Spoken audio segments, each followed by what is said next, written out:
Hello, it's Dawn Michelle and welcome back to my channel. Today we're going to be talking about my tarot practice all throughout the month of February. I'm going to share with you the decks primarily that I worked with, and then we're going to take a look at my tarot journal, and I'll also talk to you about a few of the other practices and studies that I've been doing throughout the month.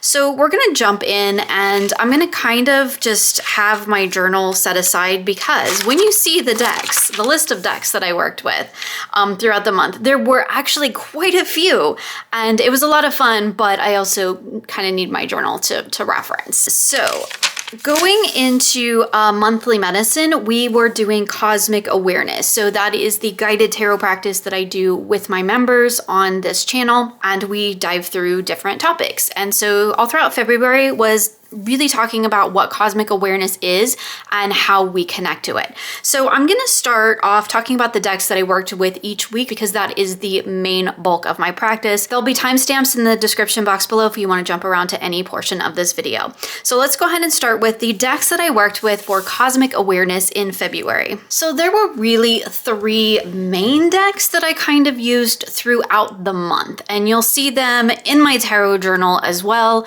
as I did quite a few other additional readings in addition to the monthly medicine. I did start the monthly medicine off with my Star Child Tarot. This is the reprint of the first edition, I do believe, and then I paired that here and there in various different ways with the Moonology manifestation cards and the Gateway of Light activation. So I'm not going to do the usual sort of playing with pairs thing here with this particular trio because I do kind of want to talk about each of these decks individually, and I do have in the last playing with pairs video that I actually did, I believe I shared these two decks together in a pairing, which is pretty much how I've been working with them. The Gateway of Light activation is a deck that I use for a lot of different things. So I'm going to talk about each of these separately, and then I'll show you the other decks that I paired each week throughout the whole cosmic awareness practice. So let's go ahead and start with the Star Child Tarot. I think that's probably the one that most people are familiar with. This is an indie deck by Danielle Noel. I am a sort of collector of Danielle Noel decks because I do actually have all of them that are currently available, as well as I have ordered the new edition of the Moonchild, which I think has like a gothic bent to it. So I'm a fan. I'm a fan of her work, and I say that because I'm a fan. So clearly, all the decks that I'm really going to talk about in my monthly practice, for the most part, are all decks that I really enjoy working with because they're decks that I keep in my collection for one, and decks that I use again and again. Now, the Star Child Tarot for me feels much more in that higher vibrational realm. I really do like the artwork. I'm not always a fan of the people. I really love the pip cards, the more pippy cards where we don't necessarily have people, but we have just number of suit elements or whatever we have on it. Like, and this is no disrespect to the creator or anything like that. It's just the way that I prefer my tarot to be. Sometimes the people are a little bit even distracting, because they don't necessarily reflect my world, right? But I do really love the energy of this deck. It feels very different, for one, to the Moonchild. That one feels much more grounded, much more earthy. This one feels much more up in that higher vibrational energy. It feels very cosmic, even more so than the Moonchild does. I would say that the Moonchild, just in comparison, because I know that a lot of people prefer the Moonchild, which I totally get, but I do feel like this one has its own kind of unique flavor to it. I would say the Moonchild actually does have kind of like that cosmic connected to moon and earth energy. It feels closer to home, if that makes sense. It feels closer to self, whereas in the Star Child, it feels further removed. It feels further out into the cosmos. And so in a month like February, where we were doing cosmic awareness, that higher energy interactions and thinking, and I feel like this deck does that really, really well, because for me, it does feel further out into the cosmos. It feels more removed than the Moonchild does. And that's a totally different energy, and I really appreciate it. I just have to say, this is like one of my favorite Ten of Swords like ever. I just absolutely adore this card. I love the way it's depicted. You know, she's not been stabbed in the back by the 10 swords and can't move, and now she's dead, and like the end, right? Because it's not the end. The page comes after the 10 in the progression. So I love that. And like these cards, like without the people, oh, just stunning. Stunning. Love it. Again, that's nothing against the people. It's just I really prefer the ones that don't. And my only complaint with this, as the same with every Danielle Noel deck I have, is that the kings and queens feel very young. And I just like to see more of that mature energy represented there. And there's a definite sort of, let's say, cohesiveness in the body types. But overall, like, I think this is an amazing deck and I love the way it reads. I know it's not for everybody, but of course, when I'm sharing, you know, the decks that I worked with in my practice, it's because they resonate with me on usually some deep level. I do have decks where I'll have like a new deck that I'll bring in and I will try and use for a month. And, you know, sometimes those are misses. I think I talked about one last month that was a complete miss for me. But in general, most of the time, if I'm sharing decks with you in my practice videos in particular, it's because these are decks that resonate with me and they work really well for a particular thing or practice or process that I'm currently engaged with. I also love this Eight of Wands. I just think it's a beautiful, really, really stunning, cosmically charged deck. In that sense, it has a much higher vibrational energy than, say, like the Moonchild does. So for me, it was a perfect deck to choose for connecting to cosmic energy because it does feel like it's way out there in the cosmos. And I feel like it's about, rather than bringing that energy down to me, like I feel like the Moonchild does, I feel like this deck does the reverse where it encourages me to reach out there towards it, if that makes sense. The cardstock, I'll be honest, like even though this deck feels actually like luxurious in the hand, it's not my favorite because it is sticky and it's oversized and it's very difficult for me to shuffle and work with, but I don't care. I use it anyway because I love it. However, it does have beautiful matte gold gilding. Like if you're going to gild a deck, this is the way to do it. I think I say that every time. The backs are beautiful as well. I also really enjoy the guidebook. I love Danielle Noel's approach to the tarot, which is why I have all of her decks because her approach resonates with me. I enjoy the little write-ups. I don't need them, which is fantastic because it is very much a traditionally based deck, so I don't need the interpretations, but I really appreciate them, and I do have a tendency to get into them and to just add that little bit of layer to my readings when I'm working with this deck. So I did share the pairing of the Moonology manifestation cards with the Star Child Tarot and that playing with pairs video I did. I do want to talk a little bit about this deck because I think this deck is actually really fantastic. I did have the Moonology deck when it first came out, and I pretty much rehomed it fairly early on because it's just moon phases and that really didn't connect for me, and I couldn't really figure out how to work with it in my practice in a way that made sense. I did edge mine. I edged mine in a purple metallic-y highlighter, and my deck is super wonky. Like, it will not stay together. It just wants to floof itself apart. But anyway, it really doesn't matter to me because now that I've edged it and everything, it's like just a part of the energy of the deck, which is fine. Like, it doesn't want to conform, and that's okay. I'm okay with that. Anyway, here's the backs, which are like really stunning. I actually love the backs of this deck. So here's the thing with this deck. It has the moon phases, which is fantastic, and I can get into the guidebook and I can, you know, incorporate that into my readings. And I use this deck a lot as sort of like a wrap up or a takeaway message because what I really love is it also has like a keyword or a key phrase at the bottom. And to me, that makes this deck all the more practical. I can use it for moon phases, and I do pull it into my moon readings that I do with working with personified deity as well. So I'll pull out like the full moon in Leo card when it's the full moon in Leo, right? And I'll let that energy infuse that reading.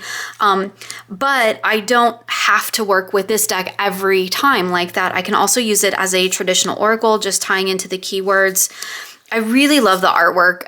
It fits really well with those types of sort of Danielle Noel-esque decks. There are several creators and artists now that create sort of in that style. And this deck works beautifully as a pairing for a lot of those. And I do have quite a few collage, kind of digital collage decks in my collection, or digital art decks.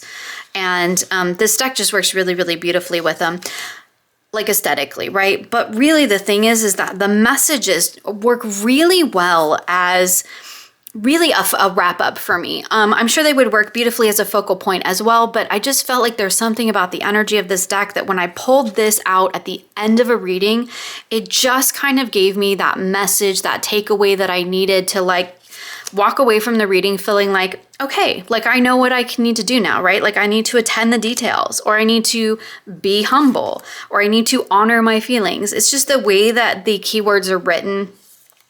It just really adds that sort of functional, foundational takeaway message that I can take and add at the end of a reading. Really any reading. It doesn't have to be like a cosmic reading.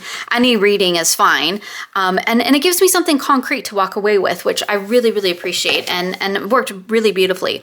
The little guidebook is actually quite fantastic. There are lots of little things in this guidebook. So if you're a fan of like incorporating more additional work into your readings, like just beyond doing the reading itself, there's like some focusing, some mindset work, some affirmations, and then it also talks about like using the deck in relation to those actual moon phases, which is fantastic. I did pretty much get into the guidebook every time I pulled a card just to see what this message was, and I would kind of scan through like the mindset and whatever the little additional kind of thing was. It's a really lovely little book. I didn't really go too far into that kind of work, but I really enjoyed using it as a wrap-up message for my readings, as well as diving into the guidebook to get that additional layer. And you'll see that represented in my journal quite a bit. So the other deck that I used this month, and I'll be honest, I use all the time, and I probably need to do like an actual video on this deck at some point. If anybody's interested, let me know in the comments below, because I use this deck in a lot of different ways. This is the Gateway of Light Activation Oracle by Kyle Gray. And this is another deck that I have edged. I used with my Star Child and my Moonology. Again, you'll see pictures in my tarot journal. This deck is phenomenal. It's like one of my favorites right now. I have edged mine, just so you know. I edged it in a metallic-y kind of highlighter, the same one that I used for from the same set as the Moonology manifestation. The thing that this deck does is it creates an entry point for me into a reading. So whereas the Moonology was sort of the exit, the wrap up, this is the entry. And in that sense, we can kind of think of it as like a focal point. So we have the Halls of Amenti initiation. I love that it has 3 keywords, so I can use that keyword spread. The DIY one that I showed you guys, I use this deck a lot for that. So I'll pull a portal card, and then I'll pull 3 tarot cards to align with the 3 keywords that come on the card. So it would have a tarot for secrets revealed, treasures uncovered, and initiations. This deck is phenomenal for that. I also use this deck in the same way as I showed you in the guided DIY tarot spread, where I pick the portal first and I allow the card to dictate what tarot I'm going to pair with it. Because like this, I probably wouldn't pair with the Star Child. I might pair with the Moon Child. Maybe this one I might pair with my Tarot of Light. I think that's the new name of it, formerly Art of Love. So this deck works phenomenally for that guided practice as well. So this is a deck that I kind of combine the guided reading with the keyword spread and kind of create a whole thing around that as well.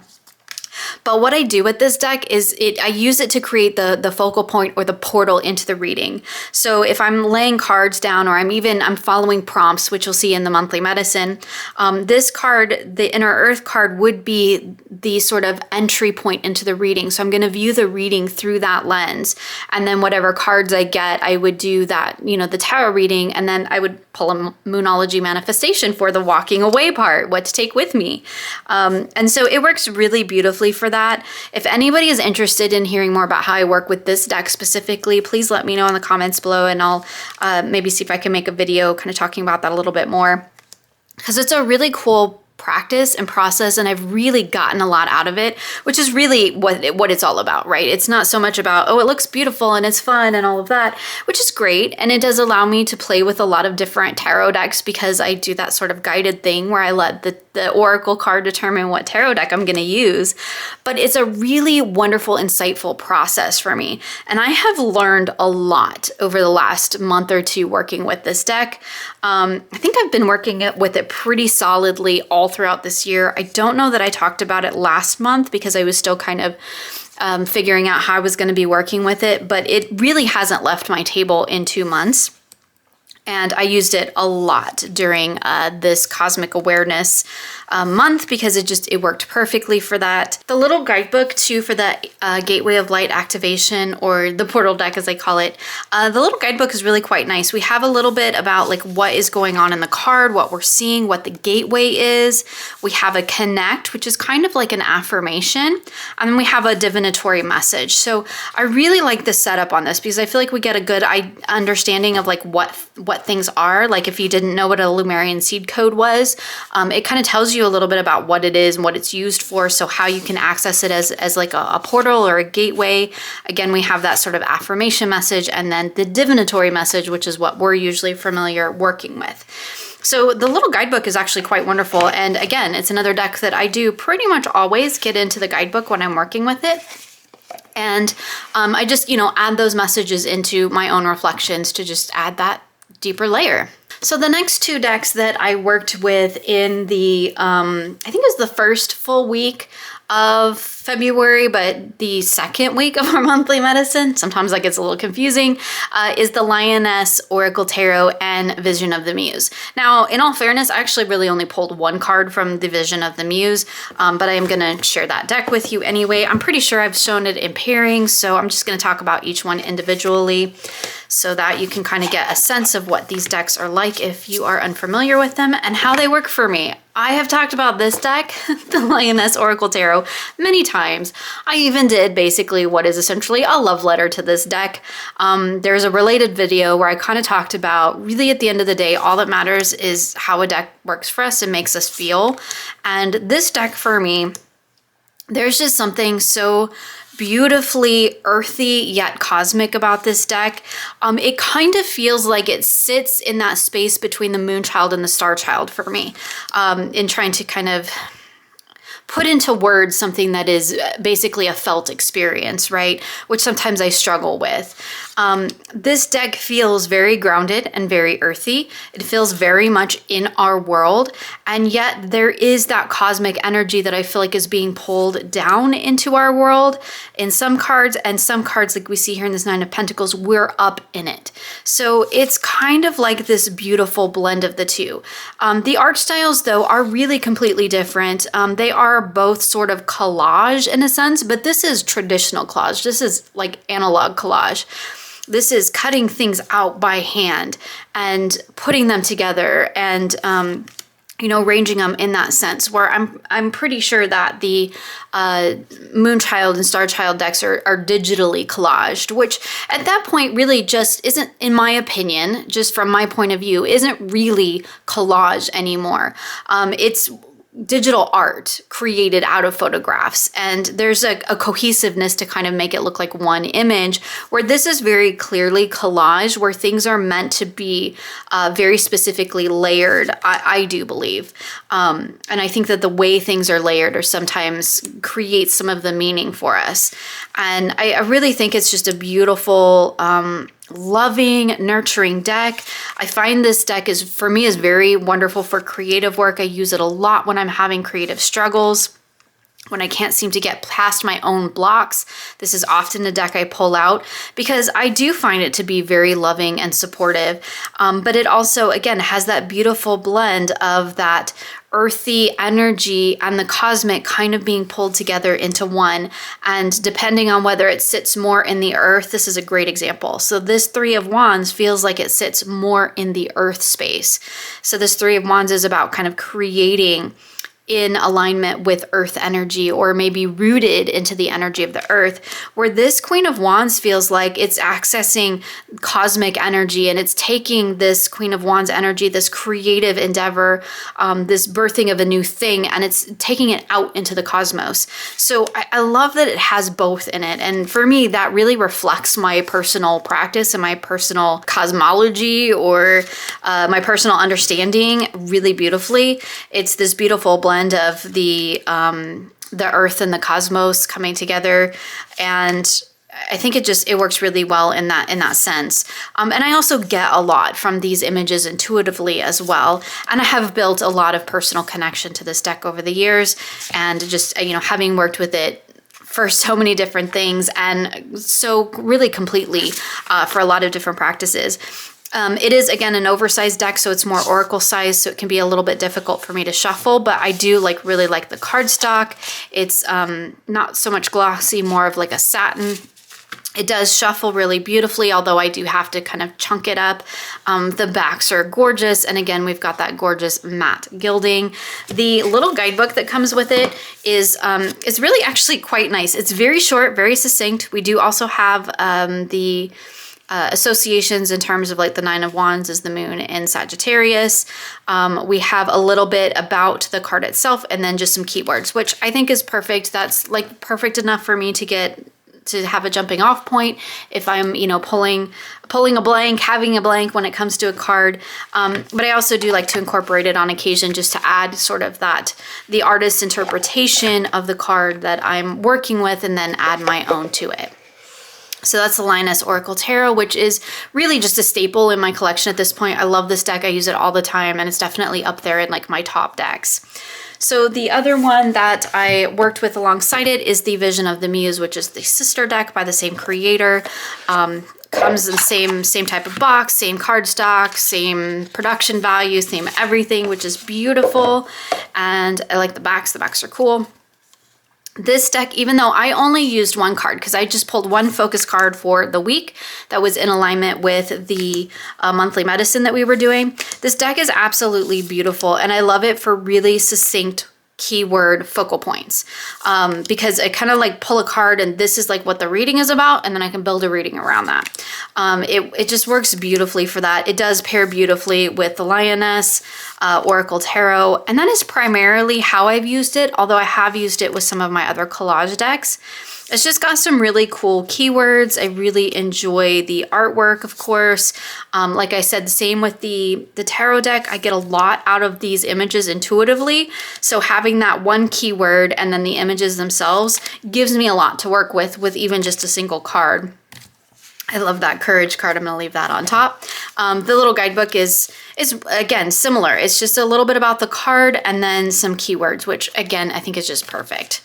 So the next week in the monthly medicine, I believe was the planetary shadow week. And so for that, I used the Earth Power Oracle as my focal point and my Sirian Starseed Tarot as my expansive message. This deck is out of print and I have trimmed mine, believe it or not. And I think, again, I did show these in a playing with pairs, so I'm actually not going to do a comparison or a pairing of them. I want to talk about each deck individually. If you want to see how they look together paired, which I think is beautiful, you can definitely go check that out. This deck is super cool. It's like the artwork, okay. The artwork is not my favorite, and I think I've said this before. It's kind of more of that old school sort of digital art. I feel like kind of like back when we were all still trying to learn how to do this. And sometimes it's a little hit or miss, but I absolutely love the energy of this deck. I love the way it reads. This is one of my favorite cards. I think this is a gorgeous Ace of Crystals. I really like the reimagining of the structure of the tarot in terms of the suits. And it reads really, really well. It's very much, for me, again, this is kind of similar to the Lioness in that it kind of feels like a bridge between the cosmos and the earth.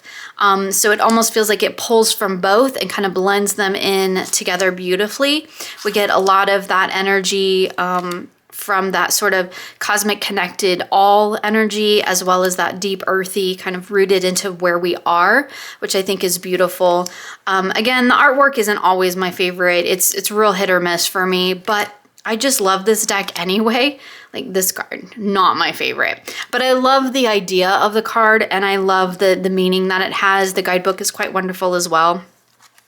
But this deck also feels in sort of a wonderful little counterbalance to something like the Lioness Oracle Tarot. This deck feels a little bit more in the masculine energy, and that's not something that I have a ton of in my collection, so I really appreciate it in that way. It feels like this really wonderful sort of mature masculine energy that is, it's aware of its own femininity, if that makes sense.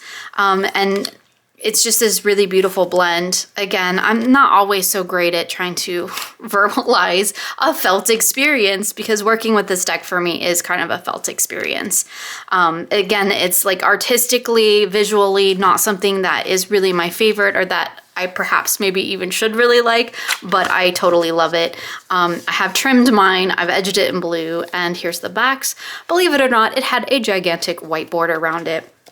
So of course I have given it its own bag, and that was a wonderful deck for working with Planetary Shadow for that week, talking about sort of that earth-centric, almost egocentric sense of self that humans, like so on a grand scale that humans have. And I paired that with the Earth Power Oracle by Stacey DeMarco. And I apologize, I forgot who this Sirian Starseed is by, and I don't have the box or the guidebook at hand. This little deck, this is the one of the cards that I had, the last card that I got working with this deck. This deck represents sort of places of power, sacred spaces here on Earth, which I really, really enjoy. And there is a little message at the bottom. And I think I've talked about this deck a little bit, not playing with pairs. I really enjoy that, accessing the sacred power of the earth energy. I do find, after working with this deck for a while, that the messages on the card didn't resonate as much with me as the messages in the guidebook. So we're gonna take a look at those here in a second because these are really nice. And like, I feel like I could pull a card from this deck and I could get a nice message from the bottom of the card, and like that could totally be enough. But I also found that it was even more expansive when I got into the guidebook. And it just had a really great energy. And really that was because what's in the guidebook does talk a little bit about the actual places. And for a deck like this, I think that's really important. Because otherwise I could pull any sort of earthy deck out, right? If I wanted to tap into earth energy or even that Planetary Shadow, I could have pulled out really any sort of earthy deck or maybe even sort of shadow deck. But I love that this one talks about the places on the earth that are of power, and in the guidebook it tells us about the place. So that's really the key for me in working with this deck, was to find out more about these places, most of which I know. Some of them were very new to me, and so I got to learn along the way, but that's really what I connected with. What really helped me make a use of this card in a divinatory sense was to see about what did the place represent, what was it used for in a sacred sense when it was in use. I think this little guidebook works really well for that. There was a little bit about when you visit. I mean, I'm probably not going to get the opportunity to visit most of these places, but if I ever do, that's cool. I didn't really tie into that so much, as more of just the working with the energetic power of these sacred places and where they are. And really it's about what they meant to the people who honored them. And so that was really cool to be able to pull that in to my work that week. And it was a really great experience because it helps me to, tie that back into my own work. And here's the backs, which are actually quite lovely. I was thinking I would trim it originally, but I really don't mind because the borders are kind of just like the cards themselves blown up.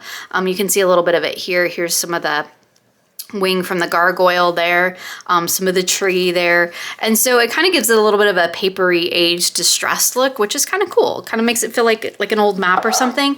And considering on the front of the box it says an atlas for the soul, I think that's pretty cool. So the week after that, in our monthly medicine was, I can't even remember. Planetary Shadow. Let me look. Cosmic Messenger. That's what it was. It was our Cosmic Messenger week. And for that, I used the Gateway of Light activation to pull my messenger. So I just pulled the one. It was actually that one card that we saw. I think, is it still here on top? Nope, because I moved it around. Oh, well, it doesn't really matter. It was the Earthseed activation. So I just pulled that as my focal point. And it was so funny because when I was shuffling and getting ready to pull the card, I hadn't chosen my tarot deck yet. Again, I was gonna let the Oracle deck determine what tarot I was gonna pair with it. And the whole time I was shuffling, I was thinking, I hope it's the cat people. I hope I can use it with the cat people because I really wanna work with my cat people. And then I pulled that Earthseed activation out, and it is a card connected to Isis energy.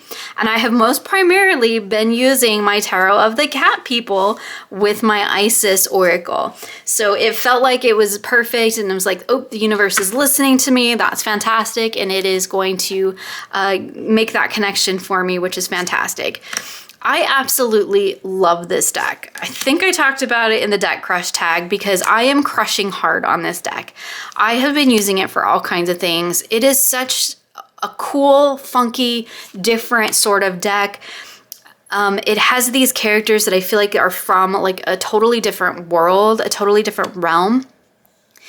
But they speak to me in a language that I understand, and I like don't struggle at all with this deck. I never get into the little guidebook. It's nice. I think there's a much bigger guidebook that I'm curious about possibly trying to get my hands on just to learn more. But I don't really need it with this deck. It is very Rider-Waite-Smith, and there's that too, right? But it's just something about the way that these cards are depicted, the energy of the deck, that I lay cards down and I just immediately know what it's telling me. Like there is a language and a discussion that happens between me and the cat people that is just like super intuitive, and it's right there on the surface, and I don't have to struggle with it, but it's always deep and meaningful, and I just absolutely love that. They're almost always talking about my sort of spiritual journey as well, which is fantastic. And I've heard a lot of people say like, this is a cat deck. In my opinion, it's not a cat deck. It's actually more of like an alien deck. There just happens to be cats in it. And like, that's not trying to diss the deck, you know, the cats in the deck or anything like that. I'm definitely, like, if I'm being honest, I'm more of a dog person than a cat person, which I think I've talked about before, which is also, you know, very much influenced by the fact that I am highly allergic to cats. But I really don't feel that this is a cat deck. It doesn't speak to me of cat energy. It speaks to me of alien energy. And it just happens to be alien energy that does sort of align with cat energy, but it's not the focus, if that makes sense. And here I go again, trying to, you know, verbalize a felt experience, which I struggle with. I think a lot of us do, and I think that's part of the reason why we like to make videos and try to verbalize it, because it helps us to understand it, as well as trying to help other people understand what our connection is to a deck. I can sit here and say, this is my favorite deck all day long, and I love it, and it reads beautifully for me. But if I don't try to at least attempt to explain why that is, that's not going to mean as much, right? So anyway, side tangent. I freaking love this deck. It's amazing. I love reading with it. The backs are super cute. And it works really well as just a general reader too, because it is very Rider-Waite-Smith. But there's just something about the way these little cat people talk to me that I totally get. So I'm on board with it. Okay, so we did have one more sort of prompt wrapping up for the monthly medicine. And for that, I was back to my Star Child. So we don't need to go through all of that again. So let's talk about a few of the decks that I used in other practices. And there are quite a few for other practices or other readings. So I'm going to try to go through them fairly quickly so this video isn't forever long. For my Simple Sunday reading, let's start with this one. I was working with the Spiral Tarot. So Simple Sundays are little 3-card readings that I post, little spreads that I put together and post on my Facebook group, my public Facebook group. I think there's always a link in the description box below if you're ever curious about checking that out. Here's the backs. This is an old deck. Like, I don't really know how old it is, but it's an old deck. And the first time I got this deck, oh, so many years ago, like the first thing was like, oh, I'm chopping off those purple borders. Those purple borders are awful. What were they thinking? At this point now, because I've waited so long and I've worked with this deck so much, the purple borders are a part of the deck's energy and I would never remove them. Because to me, it feels like it's part of the Spiral Tarot now. And I don't know, I kind of dig it. It's just a part of the deck. I really love working with this deck. Again, it has that sort of blend between the as above, so below, the cosmos and the earth, because the major arcana feels very much in that cosmic space. We're tying into astrological realms and things of that nature. And then when we get down into the minor arcana, it's very much in the mundane of the everydayness of being here on the earth. And I just love that about this deck, because that's definitely how I see the difference between the major and minor arcana. The minor arcana is like those big cosmic archetypal energies, and then the major arcana is kind of just like how we integrate those in a very mundane, daily sort of sense. And I just really, really enjoy this deck. Now, it does come with a really, really nice little guidebook. There is a larger guidebook that is sadly out of print. I just got lucky and I managed to find it on eBay for like $25, which is unheard of for this book, because everywhere else I've seen it, it's been going for like between 80 and 100. Now, I will say that if it's definitely not needed to work with this deck, but there's quite a bit in here, especially for the majors. Well, when we get down to the minors, we just have like a small little section. So while this book is wonderful and I highly recommend it, like if you have it and can read it, or if you can find it reasonably priced, it's a great little reference guide for working with this deck. However, I do not think it's needed. So I wouldn't encourage anybody to go out and spend mass amounts of money on it. The little guidebook that comes with this deck, which I don't think I have. Oh, maybe I do. I did keep it. Is fine. Like, this is fine. It gives you what you need. There's a little sentence for the about the card in the minors, and then there's a little bit of a divinatory message. And we get pretty much the same for the majors. So like, it's enough to get you going. And I think that you can work with this deck just fine in this sense. It is also like a Rider-Waite-Smith deck, so you can just apply those same basic meanings and understandings. But I really love working with this deck, and it's one that I don't use that often. Just kind of like it's an oldie, right? It doesn't come out very often in my collection. So I really enjoyed being able to reconnect with it this month and to spend some time with it. So I used it every week on Sunday for my Simple Sunday readings. And I don't usually do pairings on my Simple Sunday readings, but I did pull a sort of takeaway message from the Dreamscape Oracle. This was a deck that was just new in my collection, so I thought, well, here's an opportunity to play with it, so I did. I wouldn't say it's like the most amazing pairing with the Spiral Tarot, right? Like aesthetically, it's really not. But I think they did pair together pretty well in terms of the Dreamscapes giving me like a nice little wrap-up message. I did have to get into the guidebook though. When it came to like the animals, like I know what elephant means to me, because that is actually an animal that I personally work with. So I know what that means to me, so I can include my own personal interpretations. I mean, I know what like gate would mean to me and things like that. The path, right? Fawn, the light. It's very much like I could tie it into my own personal interpretations, but I also did find that to kind of get a sense of where the creator was coming from and what the intention was, I did definitely have to get into the guidebook to add that level to it. So it's kind of like it wasn't necessary, but if I wanted to add that deeper layer or that additional layer to what my own personal understanding of these cards were, adding the guidebook into that was kind of great. But I did find the more that I worked with it, I was like, I don't really need it. I'll be honest, I'm not really a fan of like the whole blingy thing. I did order this creator's newer version of his Ethereal Visions. I think it's called the Luna edition or something like that. I have not worked with it yet, but I'm not a fan of like the cold foil stamping on decks. For the most part, I find it to be really distracting. This was fairly minimal, so I didn't find it that it was too bad. I love that there's an octopus card, just gotta say. But it's definitely like something when I'm picking it up, looking at it, like it's kind of fun. Like at first you're like, ooh, look, shiny, blingy. But when you're actually trying to focus in on the cards and, you know, focus in on what the card message is trying to tell you, I often find the blingy to just be kind of annoying and distracting. But anyway, that's a totally different topic. I did edge mine. I don't know if it'll even show up on camera. There's this really lovely seafoamy green color in the back, so I edged mine with a seafoam green stamp. And again, the guidebook is nice. There's a little bit about the card, like kind of what you're seeing in the card, and then there's the meaning. I mostly pulled the meaning thing into my tarot journal and all of that, but I did read all of the descriptions every time I pulled a card, just to kind of, again, see what the creator had intended. So, you know, I did kind of pull that in here and there. But anyway, those were the 2 decks that I worked with for my Simple Sunday readings, just for fun. See, lots of decks this month. Oh my goodness. I did use the my combined blue.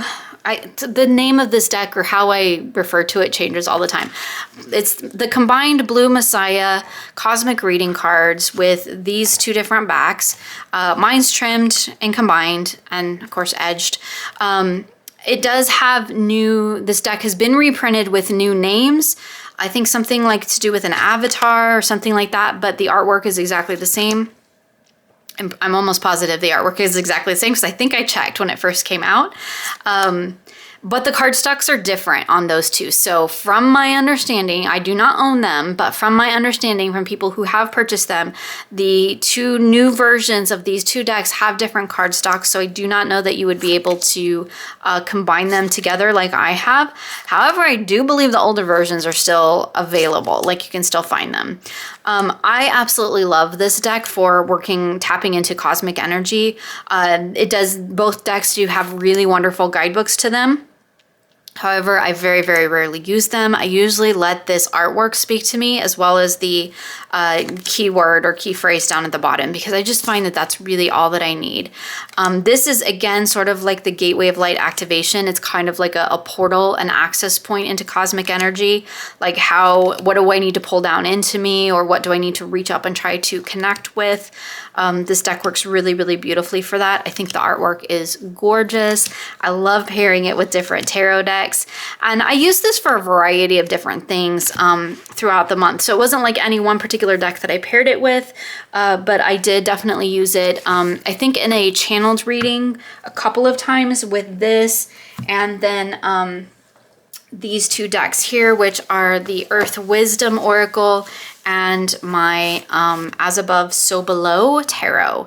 So I used this as kind of like the cosmic connection. This was the sort of me as the conduit, and then I had the Earth Wisdom Oracle to kind of represent like what I need to sort of ground down into. And it actually worked really beautifully. I really enjoyed these decks together. I guess I can just kind of do a little flip through just so you can see how they look before we move on to talk about the other 2. I'm really only going to briefly probably mention the Earth Wisdom Oracle because I've mentioned it many, many times.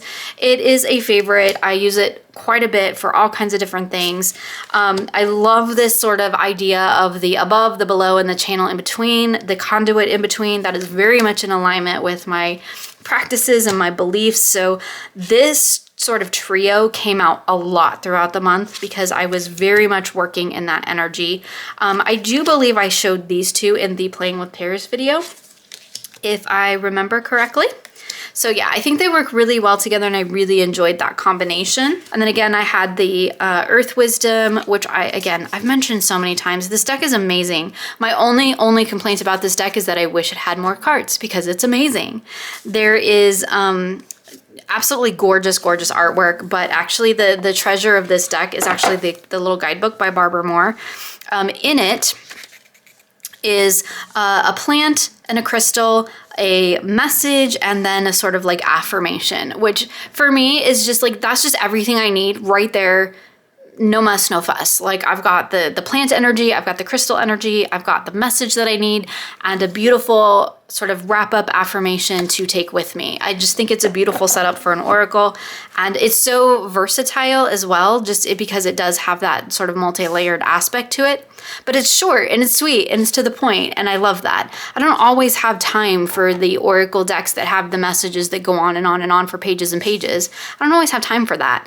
So, and especially when I'm just kind of using the oracle deck as sort of a focal point or a takeaway, like, right, just kind of a transitional type of an energy. I don't need pages and pages of writing. I just need you to get to the point. And I think this deck just does it beautifully, and it's gorgeously illustrated. Here's the backs, and I have edged mine.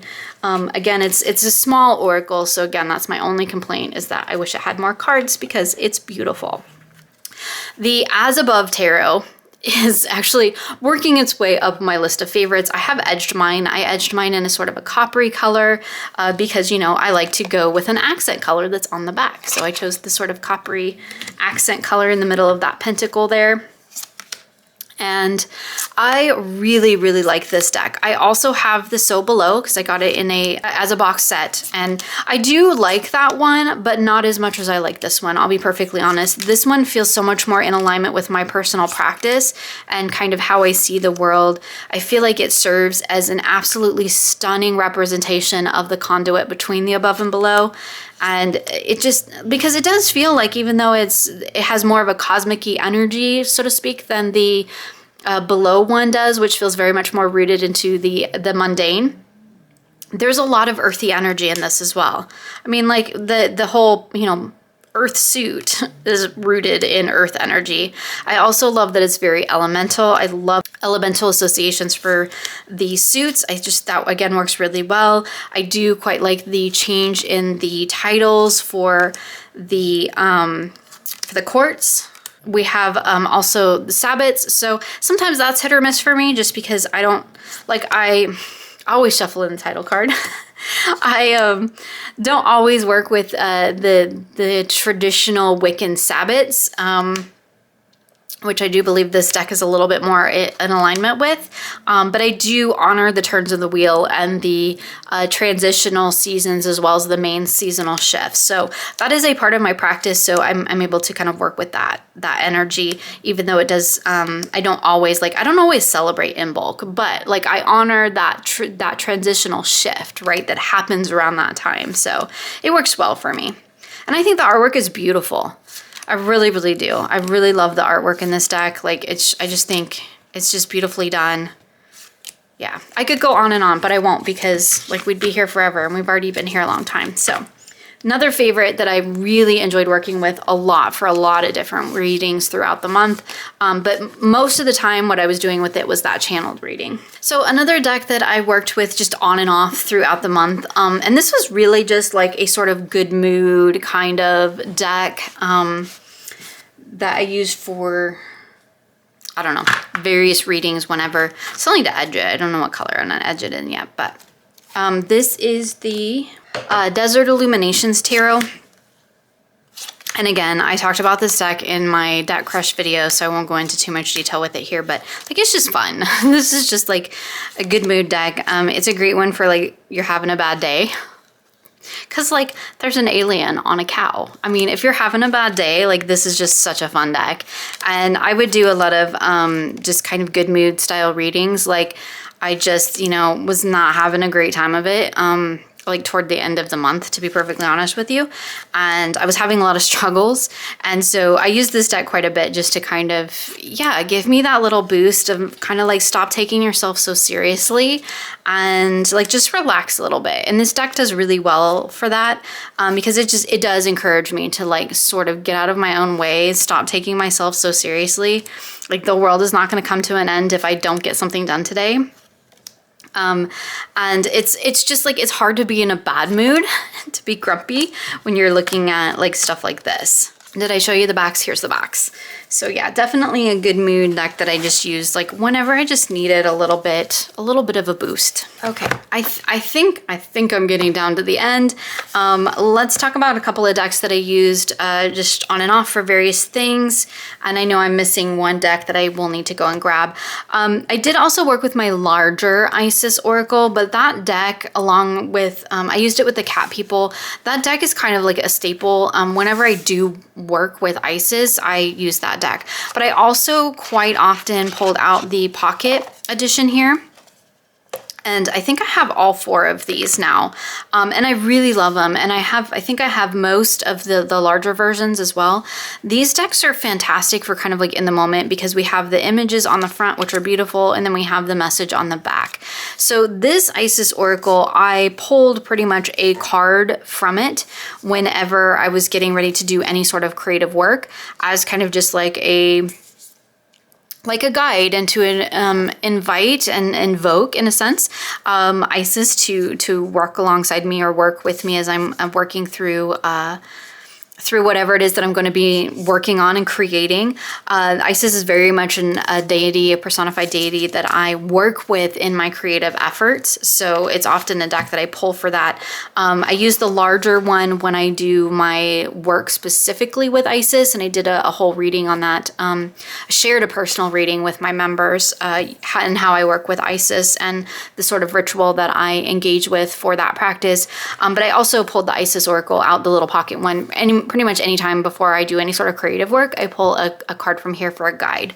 And in the same respect, I kind of use the Kuan Yin Oracle as a way to, the little pocket edition, as a way to wrap up each week with my sort of tarot studies and, well, I Ching studies, not really tarot, sort of tarot, with my studies. Let's just call it general studies. And at the end of every week, I pulled a card from Kuan Yin and I would read the message on the back. And it was just kind of a way to shift gears from one week of study to the next. And I'll show you more of that here when we get into my journals and whatnot. But this deck is just, it's beautiful, right? The artwork is beautiful. The messages are beautiful. I think this is the only one that I don't have the larger version of. I don't work with Kuan Yin that often, but I really do enjoy this little pocket one, and I think it works beautifully. All of these little pocket oracles are really great for that kind of just in the moment kind of card pulls. One last deck that I worked with throughout the month, and this is the Light Worker Oracle. This was the deck that I used for my everyday oracle pull. So I pull a card at the beginning of each week. Nope, day, not week. And I would put the message up on the card up on my working desk, and I would read the little entry in the guidebook. So you'll see that reflected in my practice journal, which we'll just take a really quick flip through. I do really like this deck. I really like the messages in it. It definitely spoke to that sort of creative, cosmic awareness that I was trying to cultivate throughout the month, not only with the monthly medicine, but in my own like personal work. I think it ties into that really, really well, which is pretty much why I chose it. But it also definitely kind of ties into the idea of like when you try to work, write, create anything that is kind of trying to be of service to someone else. Like this is a beautiful deck for that too, because that's a lot of what the focus is in this deck, is like kind of how you can take your gifts and be of service to others with them. So it worked really beautifully for that. Sorry, it is blowing out my camera. So yeah, I enjoyed it. I enjoyed the little guidebooks. This is like one of those guidebooks that I'm like, I don't necessarily always have time to read pages and pages, but I skipped the invocation, I'll be perfectly honest. And I just read this kind of message here, this sort of like, it is really kind of the whole message for the card. So like if you're short on time, you could just read that and get a total idea of what the card is telling you. And then you have the additional information if you want. And again, there is an invocation, which is kind of like an affirmation, but I really didn't use that at all with this deck. On the days that I didn't have as much time, I just read the shorter message, and the days that I had more time, I read the full message. I have edged mine in pink to match the starburst on the back. So I do also have my cards. So in my practice planner, where I'm doing like my studies and things like that, I have all of my cards.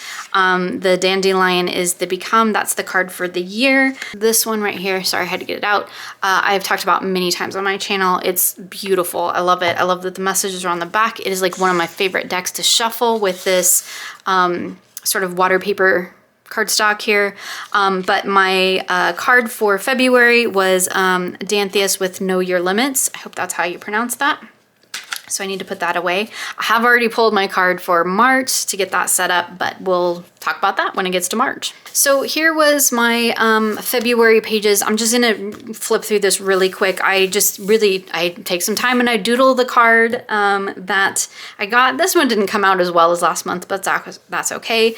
I stamped the card name, the key phrase, and then a little bit of the message from the back of the card.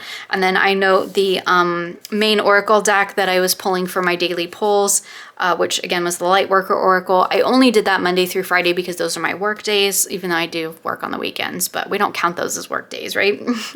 I have my I Ching and what we were doing. Oops, I forgot to write the numbers of the hexagrams in here, and then the deck I was studying. So I'm just gonna take a quick flip through this so you can kind of see how like my studies are going. This is my I Ching study that I'm doing with my study group. We are almost done. We just have a few left.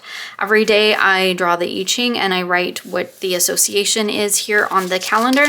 And then this is pretty much what every week looks like. I did not draw anywhere in this week because like I found that really distracting last month. So every Monday through Friday, we have my oracle card from the Lightworker. We have whatever the hexagram was, so the keyword, a little bit about it, the hexagram itself, what it represents, and then these were whatever additional keywords that I wanted to pull out. This portion here represents my study with the Celtic Wisdom Tarot. I guess I do need to talk about that one at some point, but this video is getting really long, so I'm not going to go into it, even though I did finish that up. I did a card per day for the whole Major Arcana throughout January. I finished that up in February, and then I did 3 to 4 cards per day from the Minor Arcana, just going through each of them. In this box over here, I have kind of like whatever my reflection is for the week, how it went, how things were going, and then this is where I noted my Kuan Yin card. So you'll see it's the same. Week after week, I just followed the same process, followed the same layout, and that is totally what I'm going to be doing for March as well. So that is my study planner. And that brings us background to my tarot journal. So I print out the cover on vellum. So this is the, I design a PDF that goes with the monthly medicine every month. And this is what the cover looked like for February. I printed it out on vellum. And I guess because it's like full color, it keeps wanting to curl. Sorry. Weird ASMR stuff going on there, right? Anyway, I just cut it out and tip it in. I like it as the divider between the months. I think it works really well. This is the list of my decks, as we already saw, my monthly medicine, Simple Sunday, and then just additional decks that I worked with throughout the month. And you'll see that my tarot journal pretty much looks exactly like it did last month, so I'm just gonna flip through it really quickly. I did a few additional readings here and there. Well, this isn't one of them because this is the monthly medicine reading. There's my Simple Sundays. You can see sometimes I put cards in, sometimes I didn't. This is the Personal Cosmos where I was using the Lioness, and I copied the card, photocopied the card, and then just cut out certain elements, kind of like this collage-y thing, which you'll see I didn't do again at all the rest of the month. But here's the medicine card for the medicine reading for that week, and then this was a channeled reading that I did, again, using that cosmic deck, the As Above and the Earth Wisdom Oracle. And these are all just printed from my little Canon Ivy, which I am actually really, really loving. I do kind of have to adjust things. I cut them down, I round the corners because I am a total nerd and that's just what I need to do to make them look pretty in here. But it does make getting my readings in so much quicker and easier. And then I can focus more on the readings. So clearly, as you can see, like I'm not focusing on design this year. I'm trying to keep my design efforts into the other things that I'm doing, the other creative endeavors, and just letting my journal just be my journal. I do use different colored inks, and those have like different indications for me. So like anything in a color, I've mentioned this a million times, but I always get questions about it. If it's in a color, it's not my words, most likely. Everything that is my own thoughts and reflections is usually in black and usually in cursive. So even if it's in black caps, that's probably not mine. That's probably from the guidebook if I had to guess. This was the self-love reading that I did online that I posted, that I made a video about. So this was our planetary shadow week, another channeled reading that I did. And so you can see that it's really just about recording my readings. And that was the last one here in the Cosmic Connection. So I do, 3 to 5 maybe readings in a week. And yeah, it's been really great because it's really helped me focus more in on the actual practice and the readings and not getting quite so caught up in the design aspect of it, even though I do really, really love that. But I do need to make sure that I'm keeping focused on what's most important. So that's my tarot journal. And then, yeah, some of the decks that I worked with, like the Earth Power Oracle. Let's just throw some things out here. My Cat People, which I love. My Gateway of Light Activation, that's like one of my favorites. And the Star Child. It was really nice to connect with the Star Child again because I haven't worked with that deck very much in the last couple of years. So that is it for me for my February practice and all the decks that I worked with. There's some decks that I'm still like always using, still working with my villains and my Blessed Be when I want a Blessing and a Curse reading. And things like that. I have a couple new decks that I've been playing with. I'm still working on my Tarot of the Holy Spectrum for my I Ching studies. And again, I'll talk about that more probably in next month's wrap up when I actually wrap up the I Ching study. Like overall, I really enjoyed the Cosmic Connection aspect of my practice. I did have some personal struggles this month, which were definitely reflected in some of the readings and the stuff that I did. But I think I came out of it with a much better understanding of like where I am and what I'm trying to get to or try to work through, which is always fantastic. And for me, that's kind of the point of tarot. So it's very much a self-reflection tool. It's a way for me to learn and to grow and to reflect and to expand my understanding of myself, my place within the world and the world at large. As always, you'll find links for everything that I've shown here in the description box below. Thank you so much for hanging out with me today. I hope you had a wonderful February and I wish you many blessings moving into March.